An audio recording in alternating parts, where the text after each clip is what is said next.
တင်ငန်းနှင့်လူပွဲများဆက်ကပ်လူရန်တဲ့အခါမှာလဲအလဲလျှောက်လန်းကနေတဆင့်တဦးချင်းတဒန်းနဲ့တန်းစီပြီးဆရာတော်ဘုရားကြီးအားယိုသေးစွာဆက်ကပ်လူရန်သွားကြဖို့နဲ့တိုးဝှေ့ခြင်းမပြုဘဲတယိုတသေးလက်အုပ်ချီလူရန်ကထိုင်ချပြီးဝှစ်ချခြင်းဥချခြင်းမပြုဘဲထွက်ခွာပေးပါရန်ကြိုတင်မေတ္တာရပ်ခံပန်ကြားအပ်ပါတယ်။ကြွားရောက်ချီးမြှောက်တော်မူပါသောဓမ္မဒါယသာသနာစင်တာတိုက်အုပ်ဆရာတော်ဘုရားတိုက်ကျက်ဆရာတော်ဘုရားနှင့်တကွတန်ဃာတော်အရှင်သူမြတ်များသီလရှင်ဆရာကြီးဆရာလေးများဧပရိသတ်ပေါင်းသူတော်ကောင်းတို့ခမညာယနေ့နန္ဒခင်စင်ရင်ကျင်းပပြုလုပ်အပ်သည့်အခမ်းအနားကိုနမောတတမဟာပနာမ၃ကြိမ်ရွတ်ဆို၍အခမ်းအနားကိုဖွင့်လှစ်ကြမှာဖြစ်ပါတယ်ဖေယားနမောတတဘဂဝတောအရဟတောသမ္မာသမ္ဗုဒ္ဓတ္တနမောတတဘဂဝတောအရဟတောသမ္မာသမ္ဘဂဝတောအရဟတောသမ္မာသမ္ဗုဒ္ဓတ္တဧပရိသတ်ပေါင်းသူတော်ကောင်းတို့ခမညာသီလဂုဏ်သမာဓိဂုဏ်ပညာဂုဏ်တို့နှင့်ပြည့်စုံတော်မူသောဓမ္မဒါယသာသနာစင်တာတိုက်အုပ်ဆရာတော်ဘုရားထံမှတရဏဂုံ၃ပါးနှင့်တကွအင်္ဂါ၈ပါးနှင့်ပြည့်စုံသောဥပုပ်သီလတော်မြတ်ကိုခံယူစောင့်တည်ကြရန်အတွက်ဩကာသကရောကျိုးဖြင့်ညီညာဖြဖြကရောကြပါစို့ခမညာ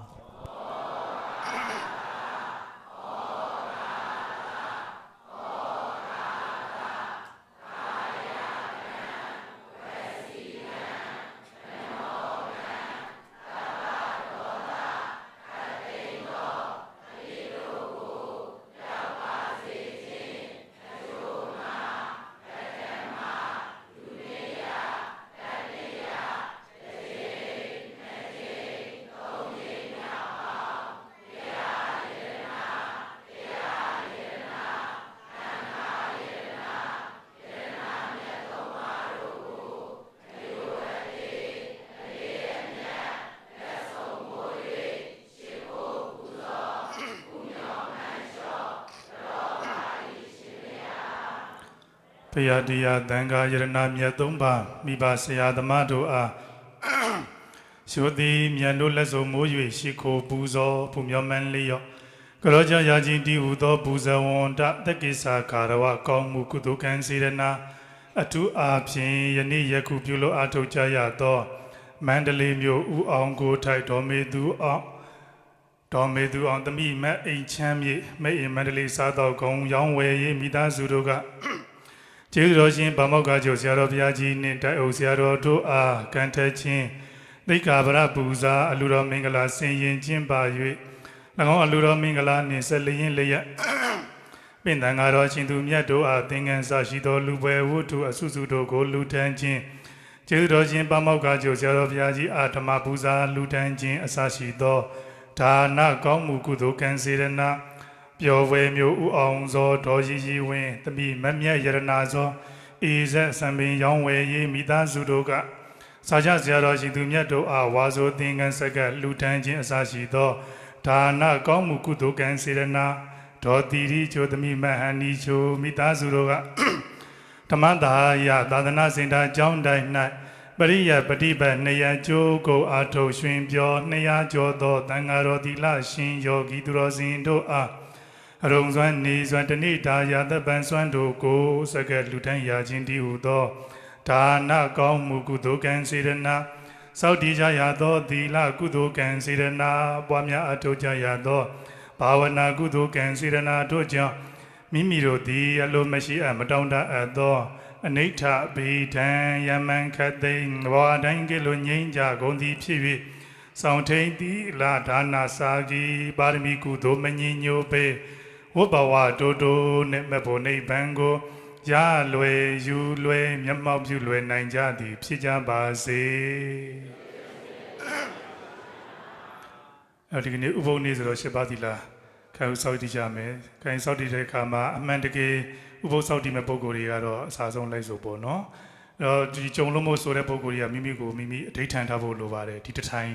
တော်၎င်း7 နာရီတော်၎င်း10 နာရီတော်၎င်းစသည်ရပြီမိမိတို့စွမ်းနိုင်ရအချိန်ကာလတစ်ခုအဋိဌာန်ထားဖို့လိုအပ်ပါတယ်နော်ဒါမှမဟုတ်ဆိုလို့ရှိရင်အဋိဌာန်မထားဘူးဆိုလို့ရှိရင်ကုသိုလ်တဲ့အကုသိုလ်ဖြစ်ဖို့များဒါလေးရဘုသူတ္တဖြစ်ဥပုသ်ရတိုင်းဥပုသ်ရတိုင်းဥပုသ်စောက်တည်တိုင်းဒါလေးကိုသိထားဖို့လိုပါတယ်နော်အဟံဗန္တိတိတရဏိနသဟအထင်ကသမနာကတံဥဘောဓထသီလံဓမ္မံယသာမိအနုဂဟံကတဝါသီလံဒေထမေပန္တိဒုတိယံပိအဟံဗန္တိတိတရဏိနသဟအထင်ကသမနာကတံဥဘောဓထသီလံဓမ္မံယသာမိအနုဂဟံကတဝါသီလံဒေထမေပန္တိတတိယံပိအဟံဗန္တိတိတရဏိနသဟအထင်ကသမနာကတံဥဘောဓထသီလံဓမ္မံယသာမိအနုဂဟံကတဝါသီလံဒေထမေပန္တိယမဟံဝဒာမိတံဝတိထနမောတတဗဂဝတောအရဟတောသမ္မာသမ္ဗုဒ္ဓတ္တ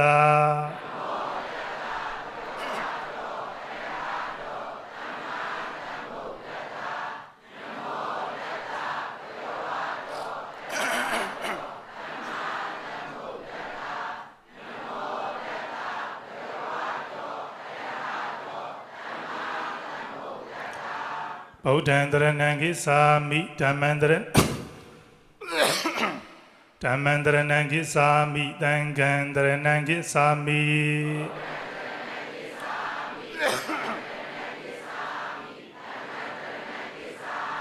ဒုတိယံပိဗုဒ္ဓံတရဏံကိသာမိဒုတိယံပိဓမ္မံတရဏံကိသာမိဒုတိယံပိသံဃံတရဏံကိသာမိ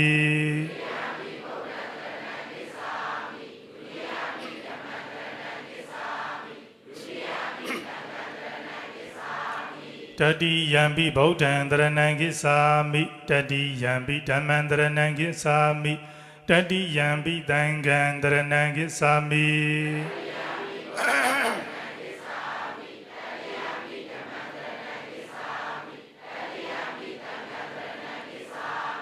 တိတရဏဂမနံပရိပုံဏံပါဏာတိပါဒာဝေရမဏိဒိဋ္ဌာပရံသမာဓိယာမိအာဒေနာဒါနာဝေရမဏိဒိဋ္ဌာပရံသမာဓိယာမိအာဗျမစရိယာဝေရမဏိဒိဋ္ဌာပရံသမာဓိယာမိမုသာဝါဒာဝေရမဏိဒိဋ္ဌာပရံသမာဓိယာမိသုရာမေရိယမေဇပမာဒဌာနာဝေရမဏိဒိဋ္ဌာပရံသမာဓိယာမိ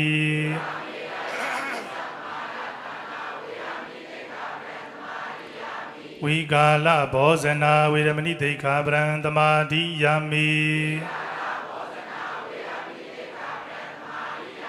နိသာ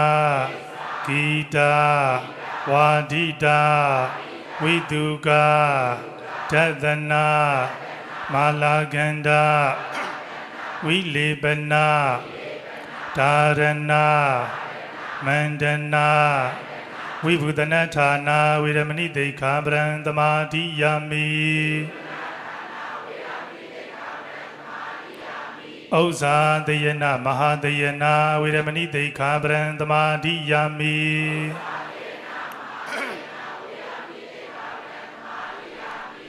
တိတရဏိနသဟအထင်ကသမနာကတံဥပောသထသီလံ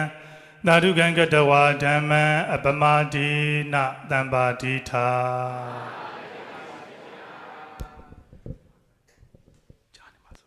ကြားနေမှာဆိုပေးရယူလိုက်တော့မယ်နော်ယသာနုဘဝတောယခာနေဝဓတ္တင်တိပိဒနံယမိစေဝနုယုံဇံတောရတ္တိန္ဒီဝမတ္တန္တိတောဒုက္ခံဒုပတိသုတ်တောသာပါပံကိဉ္စီနပတ္တိဧဝမာတိကုဏုပိတံပရိဒံဓမ္မနာမဟိကရဏီယမထာကုသလေနာရှန္ဒတန္တံပရံအဘိဓမေသာတကောဥဇုသာသူဟုဇုသာသူဝဇောသတ္တမုဒ္ဒဝနာတိမာနိတန္တောတကောသာသူဘရောသာအပ္ပကိဇောသာတလဟုကဟုတ်တိတန္တိန္ဒရိယောသာနိပကောသာအပကဘောကုလေတွနန္ဒုဂိတောနာဇာဂௌတမစရိကိဉ္စီရှေနဝိညုပရိဥပဝတိယောဒုက္ခိနောဝခေမိနောဟွန်တုသဗ္ဗတတ္တာဘွန်တုဒုက္ခိတတ္တာယေကေစီပါဏဗုဒ္ဓတိတတ္တဝါသာဝရဝအနဝတေတာဒီဃဝါယေဝမဟန္တာမိစိမာရတကနုကထူလာဒိဋ္ဌာဝါယေဝအဒိဋ္ဌာခြေဝဒုရေဝတန္တိအဝိဒုရေဘုဒ္ဓဝတံပဝေတိဝါသဗ္ဗတတ္တာဘွန်တုဒုက္ခိတတ္တာနာပရောပရဏိကုပ္ပိထနာတိမိညေထကတ္ထစီနာကံစီဗျာရောတနာပတိကတိညာနိညာမိညတဒုက္ခမိတ်စေယမာတာယထာနိယံဗုဒ္ဓမာယုတာဧကဗုဒ္ဓမနုရခေဧဝံမိသဗ္ဗဗုတေတုမာနတံဘဝယေအပရိမာဏံမိတိယင်္စသဗ္ဗလောကသမိန်မာနတံဘဝယေအပရိမာဏံဩဒံဒောသာတိရိယင်္စအာတံပါရံအဝိရမတပတ္တံဒိဋ္ဌံဇရဏိသိနောဝါ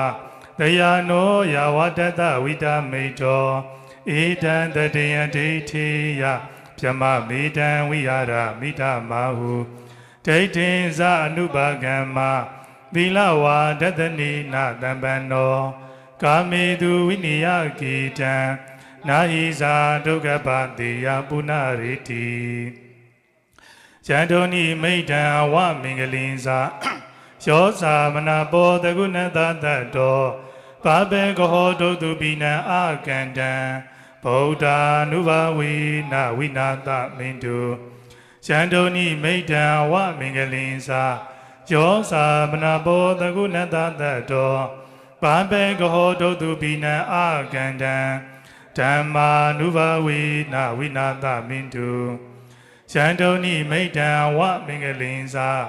ယောသာမနာပောတကုဏတတ္တောပါပေကဟောတုတုပိနံအာကန္တံ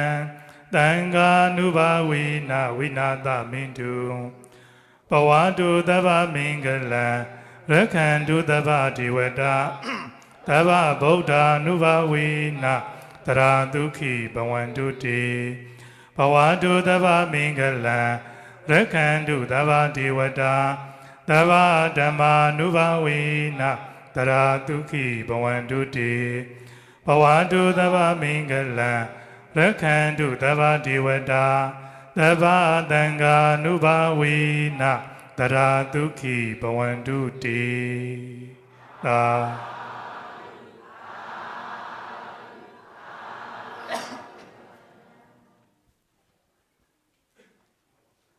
ခန္ဓာပြီးဆုံးလို့ဆရာတော်ကြီးကိုသင်္ကန်းကမဲ့လူရှင်တွေကဒီလိုအလဲလျှောက်လမ်းမှာအလုံးတန်းစီပေးမယ်ပေါ့နော်အဲဓာတ်ပုံတက်တက်ရမဲ့ပုံကိုယ်တွေကတော့ဘေးမှာပါဖြစ်ပြီးတော့မကတ်တဲ့ပုံကိုယ်တွေဘေးလေးမှာနေပြီးတကယ်သင်္ကန်းကမဲ့ပုံကိုယ်တွေလဲလျှောက်လမ်းလေးမှာနေရာယူပေးမယ်နော်ပြီးထိုင်ပြီးဝှချခြင်းမလုပ်ဘဲနဲ့လဲဝှချပြီးတော့ဒီဘေးလျှောက်လမ်းလေးထွက်မယ်နော်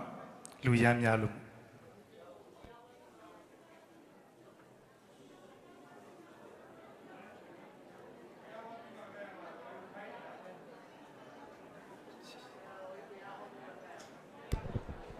အခမ်းအနားပြီးဆုံးပြီးမှသာလှူဒန်းရမှာဖြစ်ပါတယ်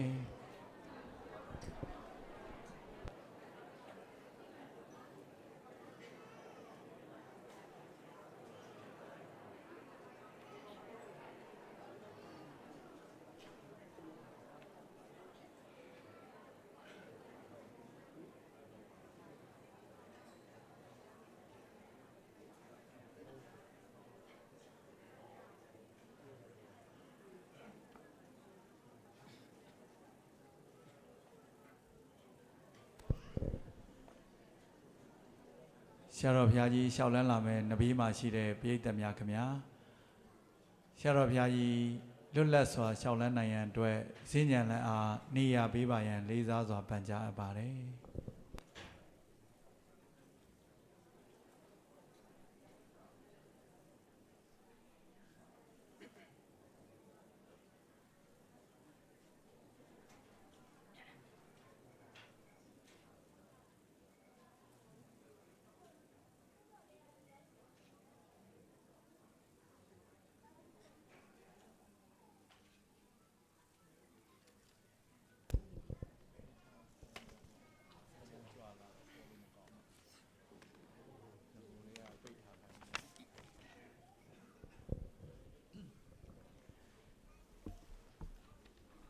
လူဒန်းမှုကိစ္စများ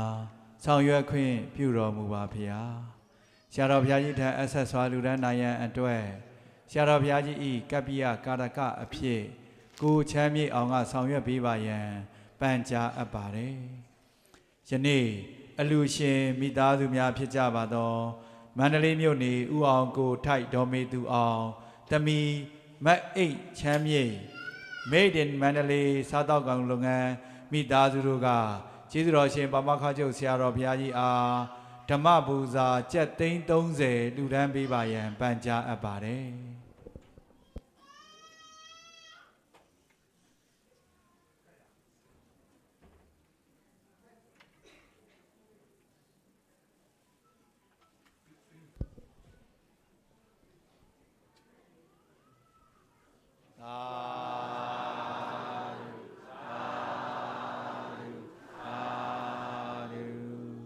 အလူရှင်မိသားစုတို့က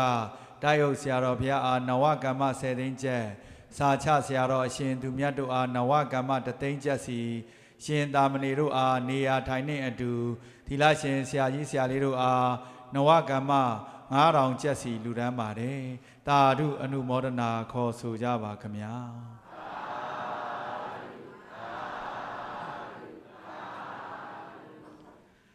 ဆက်လက်ပြီးရမဲသင်းမြို့နေဒေါ်တန်းဤမိသားစုတို့ကကျေးဇူးတော်ရှင်ပါမခချုပ်ဆရာတော်ဘုရားကြီးကျမ်းမာရေးဆေးအလူတော်ငွေ15သိန်းကျပ်စက္ကပ်လူဒန်းပေးပါရန်ပန်ကြားအပ်ပါတယ်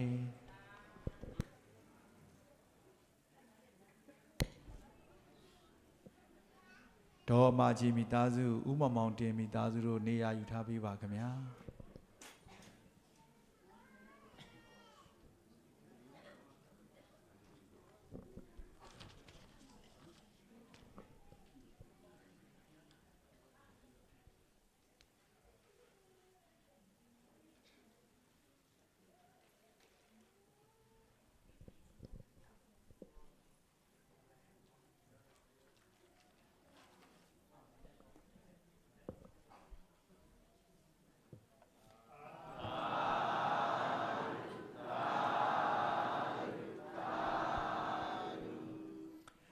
ဆက်လက်ပြီးပျော်ဝယ်မြို့နေဒေါ်အမာကြီးမိသားစုတို့က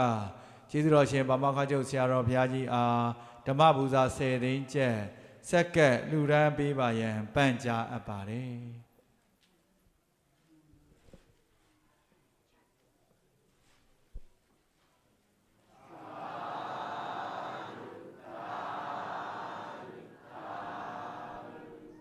ဆက်လက်ပြီးရန်ကုန်မြို့နေဥမမောင်တင်ဒေါခင်မိုးမိုးမြမဇွဲမိသားစုတို့ကဆရာတော်ဘုရားကြီးဓမ္မပူဇာ10သိန်းကျပ်စက္ကပ်လူဒန်းပေးပါရန်ပန်ကြားအပ်ပါတယ်။ဦးစိုးလွင်မိသားစုနေရာယူထားပေးပါခင်ဗျာ။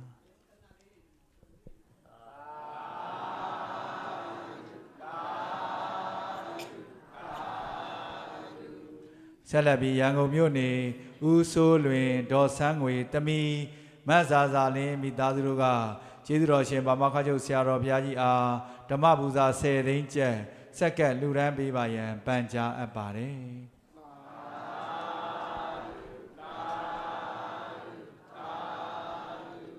ဆက်လက်ပြီးမန္တလေးမြို့နေဖခင်ကြီးဦးဝင်းလွင်အားရည်စု၍မိခင်ကြီးဒေါ်တန်းတန်းနွယ်တာကိုအောင်ကိုတမီဒေါက်တာကြိုင်စင်ဝင်းလွင်တမီမတ်ဟန်စုဝင်းလွင်တာဒေါက်တာညီညီလွင်မိသားစုတို့ကကျေးဇူးတော်ရှင်ပါမခချုပ်ဆရာတော်ဘုရားကြီးဒီ တီထောင်ထားသည့်ပညာဘူမိတက္ကသိုလ်အတွက်အလူတော်ငွေ9သိန်းကျပ်ဆရာတော်ဘုရားကြီးတည်ဆောက်နေသည့်ဝိဇာဒပုံညမင်္ဂလာဓမ္မဗိမာန်တော်ကြီးအတွက်အလူတော်ငွေ2သိန်းကျပ်တို့အားလှူဒန်းပေးပါရန်ပန်ကြားအပ်ပါတယ်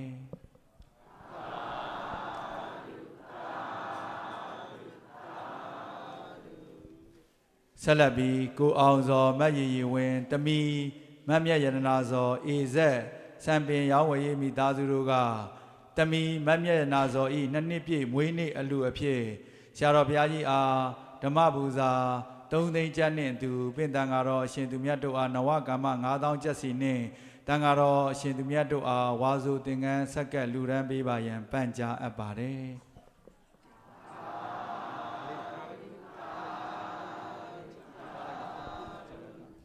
ဆက်လက်ပြီး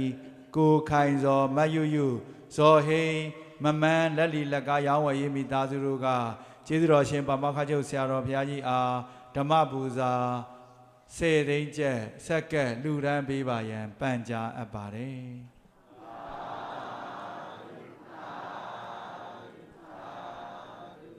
ယနေ့နံနက်ခင်းကြွားရောက်လာကြသည့်အပရိသတ်ပေါင်းသူတော်ကောင်းတို့၏အများပေါင်းစုလှူဒန်းသည့်ဓမ္မပူဇာတို့အားကျောင်း၌တဏိတာရာတပ်ပံဆွမ်းအတူရှင်များဖြစ်ကြသည့်ဒေါ်တီတိချို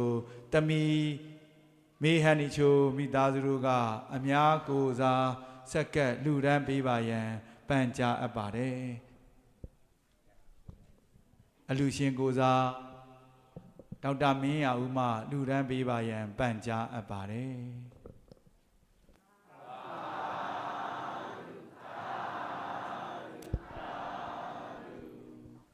ကျေးဇူးရှင်ဆရာတော်ဘုရားဆရာတော်ဘုရားကြီးမွတ်ကြားချင်းမြတ်တော်မူမည်အနုမောဒနာဩဝါဒတရားနာယူကြည်ညိုကြပြီးယနေ့လူဒန်းမှုအစုစုတို့ကိုရေဇက်သွန်းချအမျှပေးဝေလိုကြသည်ဖြစ်ပါ၍အနုမောဒနာဩဝါဒတရားနှင့်ရေဇက်ချတရားဟောကြားချင်းမြတ်ဆုံးမတော်မူပါယံဖရာတပည့်တော်ခြေတော်အစုံဥခ၍ယိုသေးစွာလျှောက်ထားအပ်ပါသည်ဘုရားဟုတ်ရရှစ်စကောတကုနေတော်တယ်လာကွယ်တော်တဲ့စကားကိုနေစတယ်မလားလက်စတယ်ပရိဒေတတာကြီးမျိုးနဲ့မျိုးနဲ့အချမ်းသာရဓမ္မတာယသဒ္ဒရစေနာကြောင်းတိုင်းဓမ္မရတိပါဓမ္မတပါဘာယောကြောင့်တော့ဒီစေကြပါပြလို့အတီးပန္နတိမျိုးဝါကိုတိုင်တော်မိသူအောင်တပိပါအိတ်ချနေဗိဓမန္တလေးသာတော်ကိုလုံးကမိသားစုတို့ကဘာဘောကကျဆရာတော်ကြီးနဲ့တောက်ဆရာတော်တို့ကန္တကျဲတဲ့ကဗရာပူဇာလူတော်ပြီလားပြောဝဲမျိုးကိုအောင်စောဘာကြီးဝဲသဘီပပြရနာစောအစီစမေရောက်ဝဲရေးမိသားစုကပပြရနာစောဤလက်တပြေပွေးနေမတရားကုသိုလ်ပြေဝါသောတဲ့ကစကလူတတ်ပြေလူတော်ပဲလားတော်တိရိချိုသဘီမယနိချိုမိသားစုတို့ရတဲ့ဗန္ဒနေတာစစကကျဆွာလူတော်ပဲလားအလူတော်ပဲလားတော့ရပေါက်ဆိုင်စေကြပါပြလို့အတိကုသိုလ်ပဲလားကန္တာတိုင်းဟောကြားတော့အနုမောရဏနဲ့ဩဝါဒတရားဒုမောရဏဆိုတာကုသိုလ်ကောင်းမှုလုပ်တိုင်းဝမ်းမြောက်နေဖို့ရဲ့စိတ်ဓာတ်ဖို့ရဲ့မမကကလုပ်တတ်ဖို့ရဲ့ဒါကိုအဓိကတာပြီးတော့ဟောတာကုသိုလ်လုပ်တိုင်းကုသိုလ်ပြည်ပြီးဝါဝါရဖို့ကုလုပ်တဲ့ကုသိုလ်ရဲ့အကျိုးတရားကိုပြည်ပြီးဝါဝါရဖို့ဩဝါဒဆိုတာမြတ်စွာဘုရားကိုယ်တိုင်ကလည်းတည့်ပြီးတော့ဟောတယ်အဲ့တော့ဒီနေ့မြတ်စွာဘုရားဟောတဲ့တရားကိုပဲဘုန်းကြီးတို့20ဟောတာဖြစ်တယ်ကိုဟောတဲ့တရားမဟုတ်ပါမြတ်စွာဘုရားဟောခဲ့တဲ့သုတ္တန်တွေကရွေးထုတ်ပြီးတော့ဟောတာလောကမှာအစင်တန်းဆိုတာရှိတယ်လူတိုင်းပါအစင်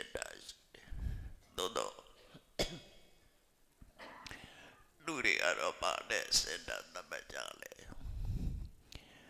ဥစ္စာတနာတဲ့စေတသမတ်ရှိတယ်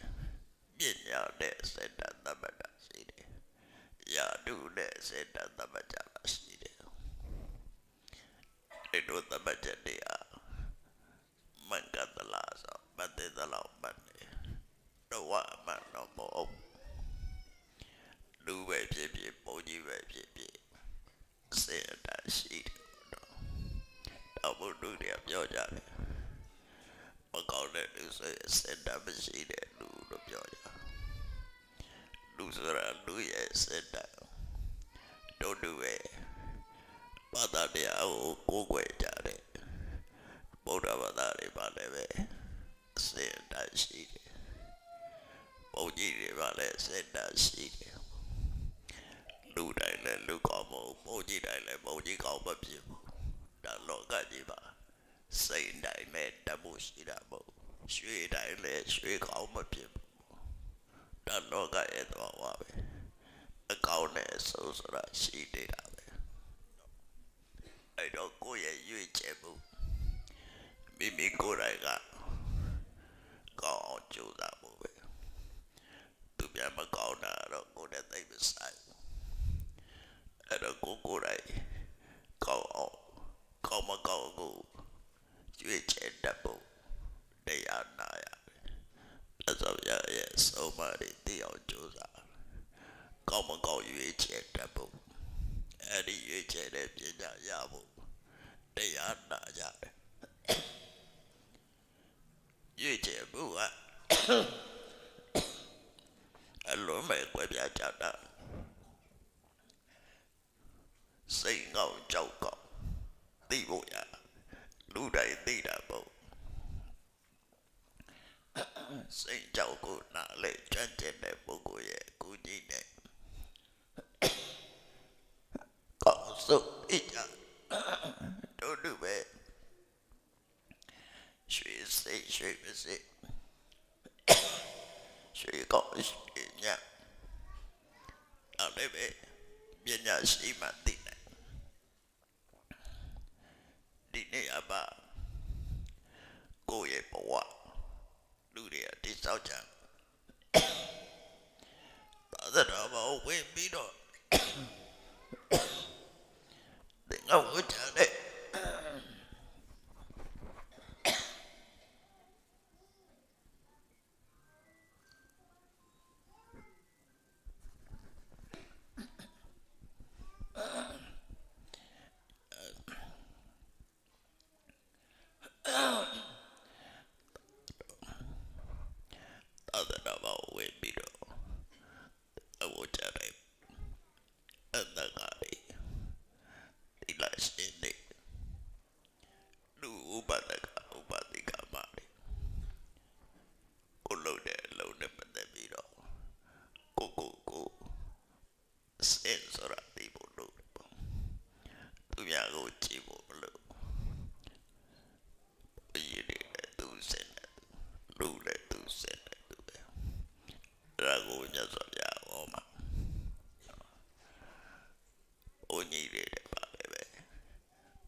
အဲ့ဒီအမိုက်တရား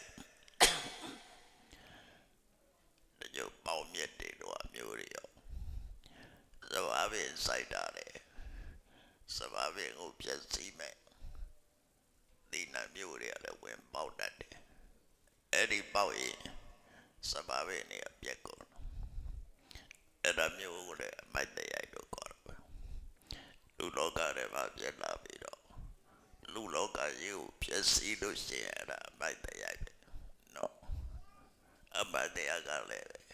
အိမ်ပေါ်ရှိရင်အိမ်ရဲ့ချက်တွေကိုပြည့်စည်တယ်ကြောက်ပေါ်ရှိရင်လည်းကြောက်ရဲ့ချက်တွေပြည့်စည်တယ်လမ်းပေါ်ရှိတယ်လမ်းကိုပြည့်စည်တယ်ဘဝကျတဲ့ဒေသတွေမှာရှိနေတယ်အမိုက်တဲ့ကရုပ်ဆိုးကြည့်တတ်စေဒါကြောင့်နိုင်ငံနဲ့မှာ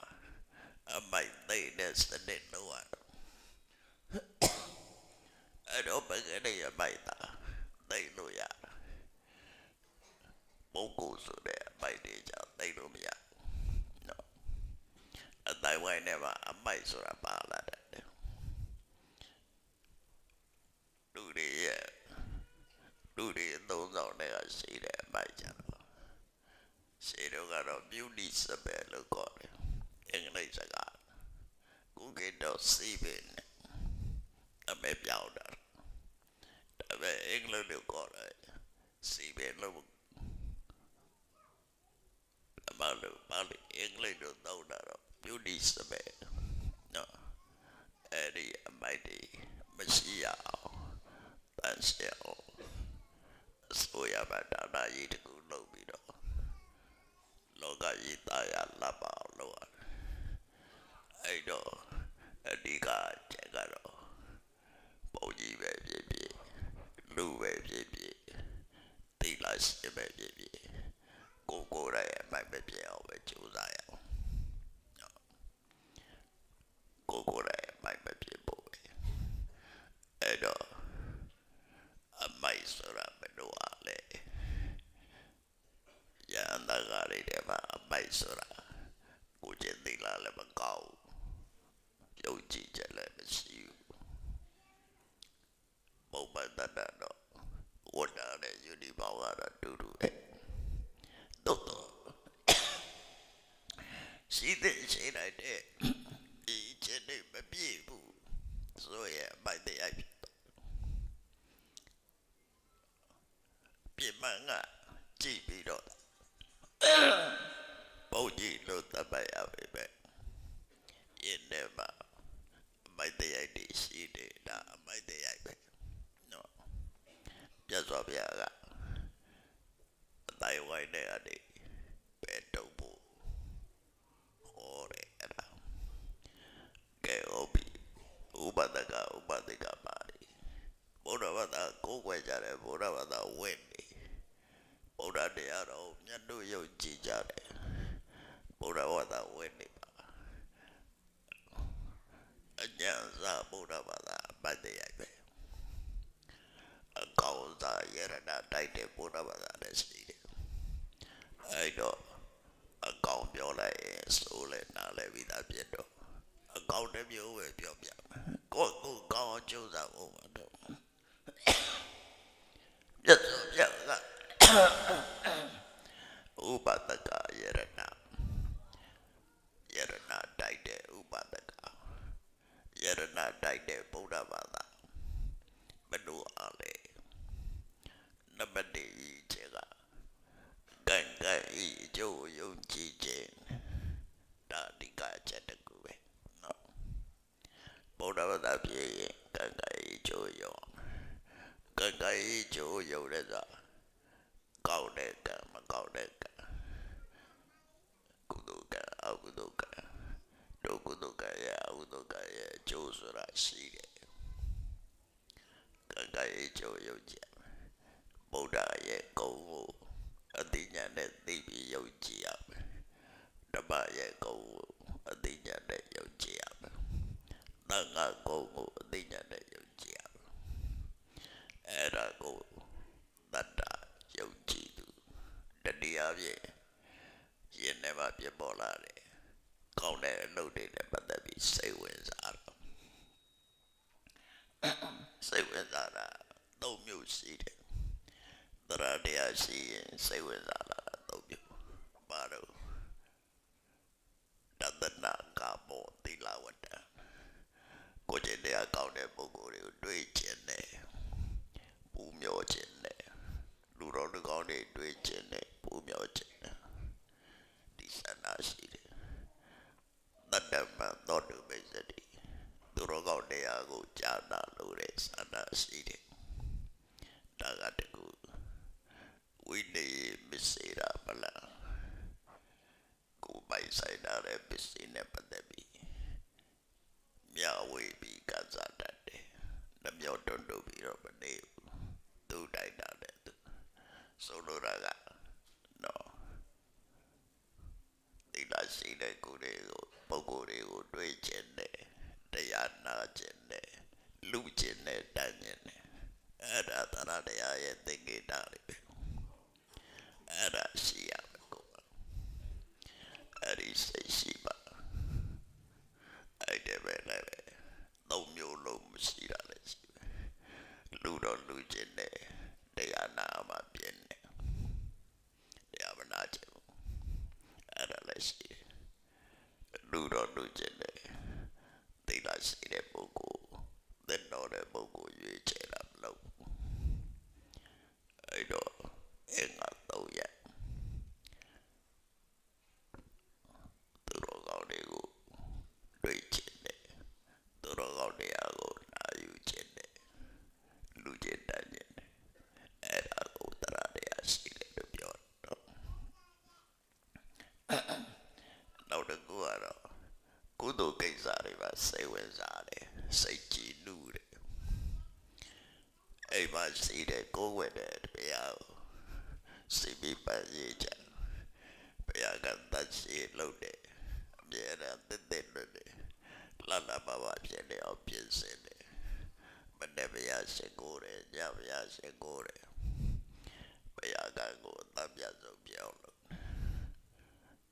အဲ့ဒီပုဂ္ဂိုလ်မျိုးတရားတရားရှိတဲ့ပုဂ္ဂိုလ်အဲ့လိုဆိုလို့နမတေအကြီးကျယ်ပါသီလဝါကိုကျင့်တရားကောင်းရကိုကျင့်တရားကောင်းတယ်ဆိုတာဘယ်တတ်တော်ကိုမပတ်တတ်ဘူးတတ်တာပြတ်တာရက်စတဲ့လုပ်တွေကရှောင်းတယ်သူပြဥစ္စာမတရားယူခြင်းမှာရှောင်းတယ်အဲ့တော့ရေးပေါက်ပြမှုမလုပ်ဘူးသိကရှိရှိနေတယ်လူတို့တယောက်ဒုက္ခရောက်တော့လိမ့်မပြောဘုဒ္ဓဝါဒရှောင်းတယ်အရဲ့သေးစားမှုရစေဝါရှောင်းတယ်အဲ့ဒီရှောင်းခြင်းမှုငါရက်အဲ့ဒါသီလဘုရားဝတ္တဝေအဓိကအဲ့ဒီငါးပါးသီလငါးပါးသီလဆိုတာလူတွေလည်းလုံရတယ်ပုံကြီးတွေလည်းလုံရသီလရှင်တွေလည်းလုံရ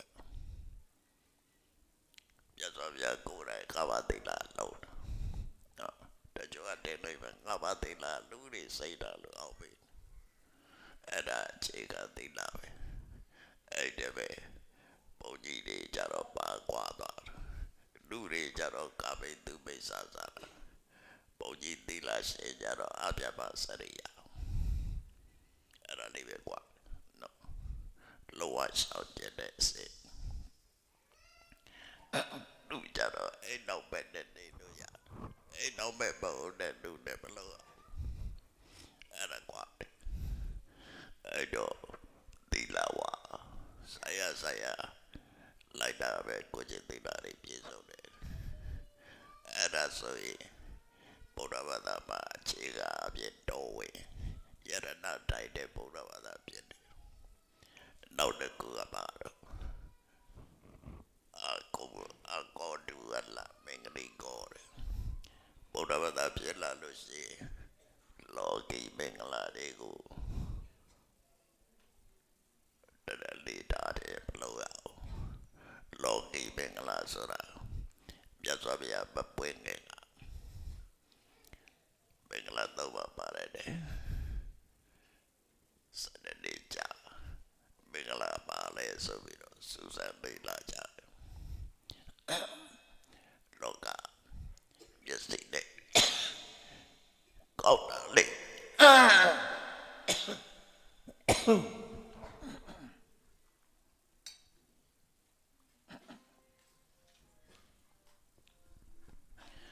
စင်းနေကောင်းတာလေ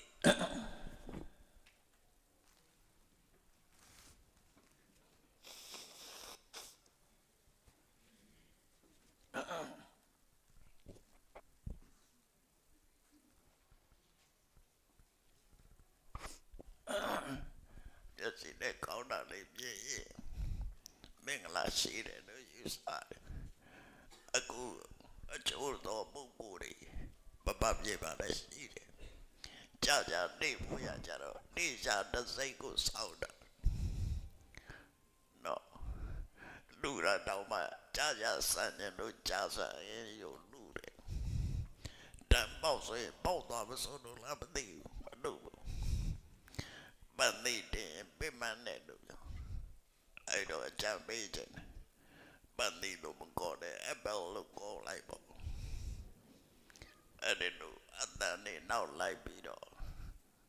လုံနေကြတာအဲ့ဒါကောတူလာမင်္ဂလာလို့ခေါ်တယ်ဟိုလူပြောတယ်လူပြောတယ်မင်္ဂလာအဲ့ဒီမင်္ဂလာတွေမရောက်ရဘူးနော်ပပပြေကမင်္ဂလာတစ်မျိုးအဲ့ဒီရနိုင်ငံမင်္ဂလာတစ်မျိုးအဲ့ဒီရတစ်မျိုးတွေကမတည့်အရာတာမျက်စိစိတ်လေးမြင်ရရဲ့သူတို့စီကကြောက်ကလို့တပါမျက်စိစိတ်လေးမြင်ရရဲ့မင်္ဂလာရှိတယ်လို့သတ်မှတ်တယ်နွားချီဖို့အစိုးလေးမြင်တယ်မင်္ဂလာပေါ့လို့ဆိုသူကနွားချီကိုအဲ့အောင်မှခင်းတယ်အကြောင်းလာပြီးတော့ပြီးဖို့တယ်နွားချီရတော့သုံးဝင်ဘုန်းကြီးတို့သိတယ်ငါလေးတို့ကသိတဲ့ဘုတ်ပွဲပင်တယ်ကုရုနေကလာဆိုတဲ့မြို့ပဲသိတဲ့ဘုတ်သွားရတယ်သွားတဲ့အခါကျတော့ဘုန်းကြီးတွေတဲကြောင်ဆိုပြီးစောက်တော့တဲကြောင်မနက်တိုးတာပြီးတော့အောက်ကနွားကြီးတွေကဲတယ်နွားကြီးပေါ်မှာပြကဲအဲ့ဒီပေါ်မှာတပြားတွေကဲတဲ့နဲ့လိုက်ပဲတဲ့ဆိုပါရီလို့ပဲဒါပဲလို့တရားလုံးနွားကြီးစောနဲ့နော်သူတို့ကတော့မင်္ဂလာရှိတယ်လို့ပြောတယ်ကိုမင်္ဂလာနဲ့ကိုပဲပပတွေလည်းပဲတယောက်မတူကြဘူးဘယ်အားကမင်္ဂလာရှိတယ်ဘယ်အားပြောရွှေပြည်ဆိုငက်တန်လေးကြားမင်္ဂလာရှိတယ်လင်းတာဆိုရဲအကောင်းမြင်မင်္ဂလာမရှိဘူးမျိုးစုံပဲပပတွေကအိမ်မောပုတ်တယ်ပွဲတယ်လို့ပြောတယ်အိမ်မောပုတ်တယ်မွဲဒီဟိုလူတွေအိမ်ကောင်းမို့ဘောမှာပုတ်တယ်ရှိတယ်ဒီတိုင်းနေတာမမောင်းပုတ်ကြီးတွေမွဲပါဘူးသူတို့ကျန်တာကြပါလေပုတ်တယ်လို့မွဲကြဘူးကြလားပုတ်ကြီးတကောင်ကအိမ်မောတက်မလို့လာတဲ့အိမ်ရှိကမှာအကီရတလုံးတိုးတဲ့ဆရာရောက်တယ်ပုတ်ကြီးကလက်ကြည့်လိုက်တော့အကီရတိုးတဲ့လူတွေ့တာလေငားတဲ့စွမ်းတဲ့လူရှိပြီဆိုပြန်ဆင်းသွားတယ်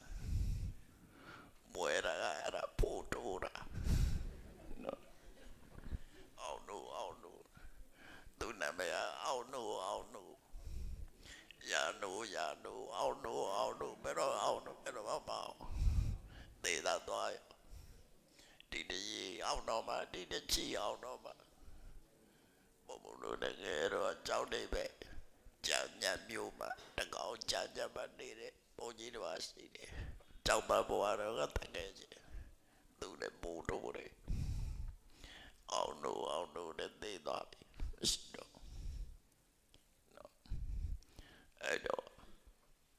မျောလင်းချက်ကြီးကြတယ်တော့အဲ့ဒါလို့ねသေတာတောင်မှအရှင်အတွက်တို့အသေးအတွက်တို့လုံးသေးတာမစုံနိုင်တွတ်တယ်ပေါ်လာပုပ္ပါဘပိုးတော်တွတ်ပဲတော့ဘယ်အတွက်လားအဲ့လိုမယုံကြဘူးလားဆိုယုံတာပဲအဲ့ဒါမျိုးတွေကိုကောတူလာမင်္ဂလာနော်လက်တွေမကြတဲ့အားတွေကိုယုံပြီးတော့လူတွေအောင်လို့နဲ့လိုက်အဲ့ဒါမျိုးကောတူလာမင်္ဂလာမြတ်ဆက်ချက်ချင်းကြိုးပေးလို့ချင်းမရလို့တယ်စက္ကစတ်က ရုပ်တည်တော့နာမည်ကောင်းကောင်းဆိုလူကောင်းလူတွေနာမည်ကောင်းကောင်းလေးပဲပြီးတော့လူပေါ့အဲ့တော့လူတွေကနာမည်လာရင်ကောင်းတဲ့လူတွေကြ50တယ်ပါဇက်လက်တစ်ပုတ်ရှိတယ်ကြားဖို့ကြတယ်ပေါ့လားလူတယောက်ကိုနာမည်ပေးတာကရုပ်ပါလို့နာမည်ပေးတာလူရုပ်ပါလို့နာမည်ပေးတာကျောင်းသားတွေထဲမှာသူကနာမည်ပြောင်းနေတာလူတွေထဲမှာလည်းရှိတယ်ပုံစုံမာတို့ကွယ်တော်တို့အဲ့တော့သူတို့နာမည်ကြီးတွေကစိုးတယ်ဆိုပြီးနာမည်ပြောင်းတယ်ဆရာကြီးကိုရှောက်တယ်ဆရာကြီးဒီပြောတယ်သူ့ကိုလူရုံးပါနဲ့ခေါ်တယ်သူရှက်တယ်နာမည်ပြောင်းနေအေးပြောင်းနေရင်မယ်နာမည်ကြိုက်တော့လိုက်ရှာကွာခရီးတွေ့တော့ပထမဆုံးပါတွေ့မသားချလာတာတွေ့မသားချလာတယ်ဒီကောင်တော့သိသွားပြီသူ့နာမည်ယူရင်ကောင်းမလားပေါ့သူ့နာမည်ကစီဝကားတယ်မုံသက်ရှင်ပေါ့စီဝကားရတဲ့သိသွားပါလားစီဝကားရတဲ့သိသွားပါလားတကတော့ဆက်ပြီးတော့သွားတဲ့အခါကျတော့သူ့နာမည်ကမောင်လန်းနဲ့ခရီးသွားနေတဲ့လမ်းမသိလို့တဲ့လူမေဒီလူမေနဲ့သူ့သွားခြင်းတဲ့နေရာမရောက်ငလန်းကလည်းလမ်းပြောက်နေပါလားနောက်တကသွားလိုက်တော့မြို့သမီးတယောက်တွေ့တယ်သူ့နာမည်ကသီရိတနာစီဒိုနာဆိုတာသီရိတနာပဲကျတဲ့ရှိတဲ့ပစ္စည်းဥစ္စာစီဒိုနာသီရိတနာအဲ့ဒီမြို့သမီးတွေ့တော့သူ့နာမည်ကနော်ကျတဲ့ရှိပစ္စည်းဥစ္စာပွယ်လိုက်တာတဲ့လို့တပည့်ကလည်းအစုံ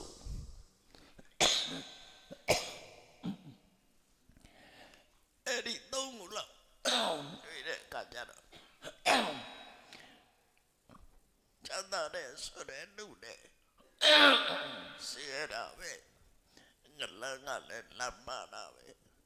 ဝတ်တဲ့ရှိရလည်းသေးတာပဲအဲ့တော့နာမည်ဆိုတာကောစရာပဲဘာမှမဟုတ်ဘူးဘာနာမည်ပဲဖြစ်ဖြစ်ကွတ်တော်ပဲဖြစ်ဖြစ်ပုံစုံပါပဲဖြစ်ဖြစ်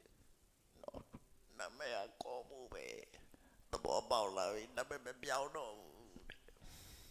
နော်ဘာဖြစ်ပါလဲနာမည်လေးတွေလာလေးတွေမက်လာမဲ့ရင်လာလေးပဲတော့မတွေ့နဲ့ဘူးလာခြင်းရဲ့ကြောင့်ကပါတရတရားရှိရမယ်ကိုကျင့်သိလာကောင်းရမယ်အဲ့ဒါမှလာတော့အဲ့ဒါကြောင့်ဒီနံပါတ်1ကတရတရားခိုင်ပါရမယ်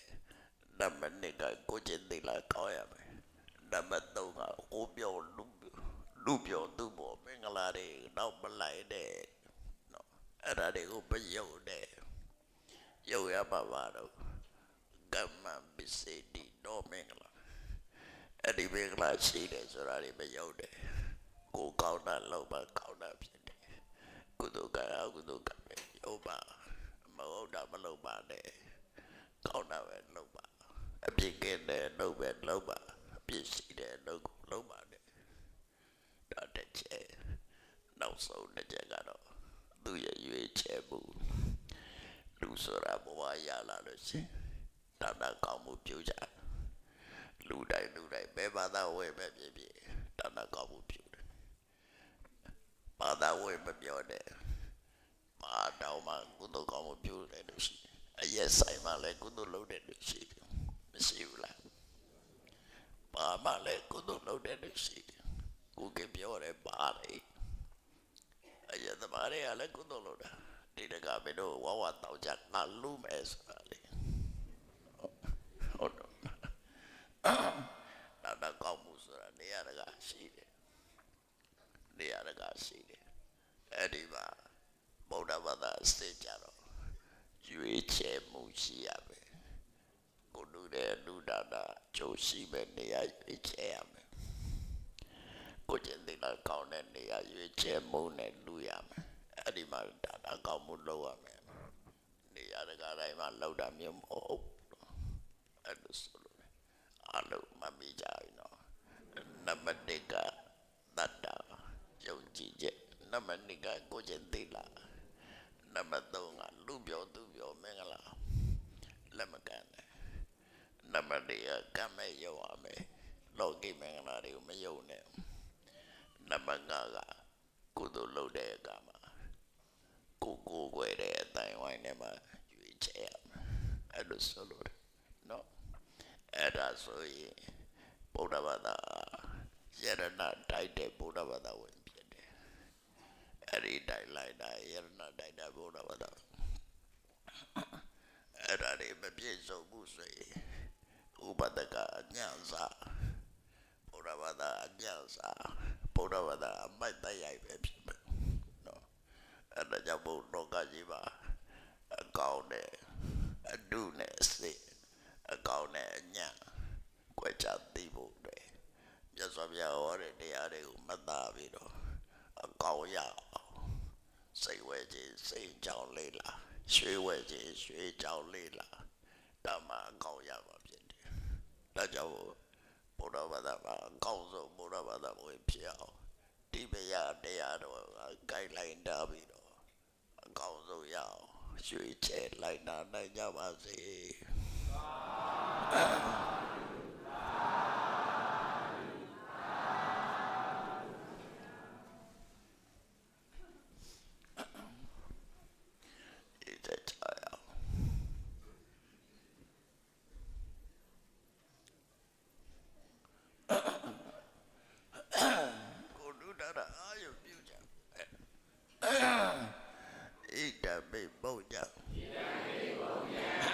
နိဗ္ဗာန်ပိစယောဟောတု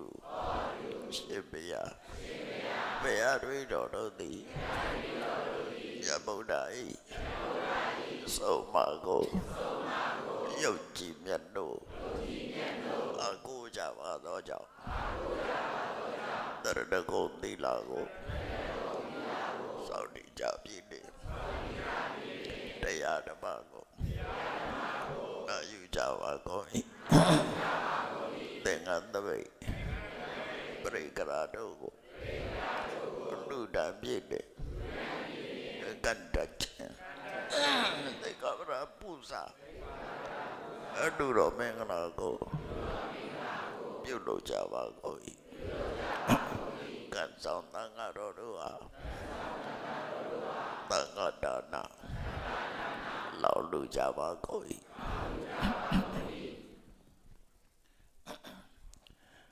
စွမ်းကဲဝဲပေါ်စေချိုချေရတာပြပြတို့ကိုစကပ်ပါကုန်၏ဝါစုသင်္ကန်းတို့ကိုသမတာသည့်အတိုင်းလူတမ်းပါကုန်၏ရေစကြမင်္ဂလာခန္ဓာတို့ကြောက်ရောက်တော်မူကြသောသံဃာတော်ရှင်မြတ်တို့အားသင်္ဃာစာရှိသောတတ္တဝဝတ္ထုတို့ကိုလူတမ်းပါကုန်၏ကြောင်း၌ရှိသံဃာတော်များနေတိုင်းစာရှိသောတတ္တဝဝတ္ထုတို့ကိုလူတမ်းပါကုန်၏သီလရှင်ဆရာတို့ဟာဝတ္ထုငွေတို့ကိုလူတမ်းပါကုန်၏ပညာဘုံမိတက္ကသိုလ်ပညာရေးလူကိုလူတမ်းပါကုန်၏ဝိစာဒပုံညာမင်္ဂလာဗိမာန်တော်ဆောက်လို့ရတဲ့ကုသိုလ်ပါဝင်ကြပါကုန်၏တရားတော်ကိုပူဇော်သောအပြင်ဓမ္မပူဇာကုသိုလ်ကောင်းမှုကိုပြုလုပ်ကြပါကုန်၏ကျမ်းမာရေးလူကိုလူတမ်းပါကုန်၏စတုပိဆရာလူကိုအလူကိုလူတမ်းပါကုန်၏ယနေ့ယခုအတုပြုလို့ရတော့ စုစုသည်နိဗ္ဗာန်ချမ်းသာ၏အကြောင်းတော့ပါဖြစ်ပါစေတည်းဤကမှု၏အဘောဘာကကိုအမိအဘအဘောအဘွားစေပြောကြတိတော်ကုသိုလ်အမြတ်ဝေငါပါကိုသာသနာတော်ဆောင်တဲ့တော်ကဆောင်တဲ့တို့ဟာကုသိုလ်အမြတ်ဝေငါပါကို30ပုတ်ကျင့်နေကုန်တော့တော်စုံများစွာတတ္တဝါတို့သည်ကုသိုလ်အမြတ်ကိုယ်စီရကြကိုယ်သိပြည့်ပြီကိုယ်စိတ်နဲ့ပြချမ်းသာကြသည်ဖြစ်ကြပါစေကုန်တည်း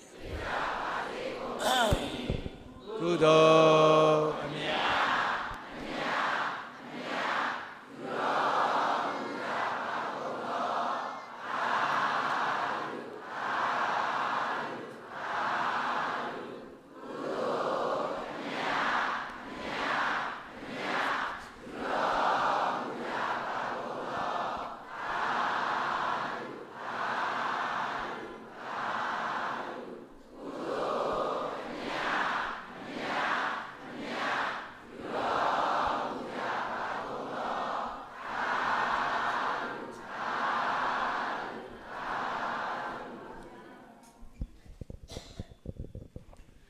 ကြာရောက်ချီးမြှောက်တော်မူပါသောကျေးဇူးတော်ရှင်ဗမာခါကျုပ်ဆရာတော်ဘုရားကြီးနှင့်တကွတန်ဃာတော်အရှင်သူမြတ်များသီလရှင်ဆရာကြီးဆရာလေးများဧပရိသတ်ပေါင်းသူတော်ကောင်းတို့ခမညာယနေ့နံနက်ခင်းစင်ရင်ကျင်းပပြုလုပ်အပ်သည့်အခမ်းအနားကိုဗုဒ္ဓသာသနာစိရန်တိတ်တု၃ကြိမ်ရွတ်ဆိုပြီးအောင်မြင်စွာပြီးမြောက်ကြမှာဖြစ်ပါတယ်ဖေဟာ